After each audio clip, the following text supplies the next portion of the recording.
Linguine tossed in a garlic butter sauce and topped with cheese? Definitely the way to go.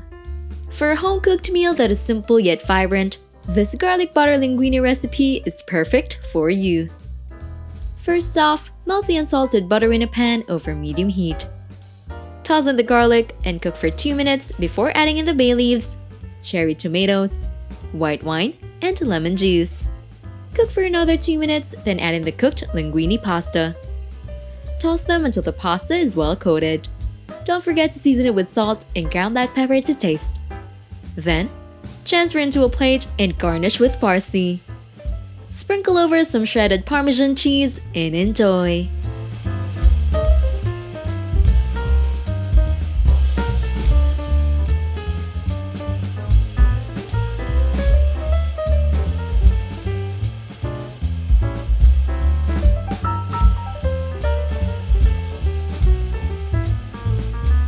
Don't forget to hit like, subscribe, and turn on that notification bell to catch more easy and tasty dishes to try at home.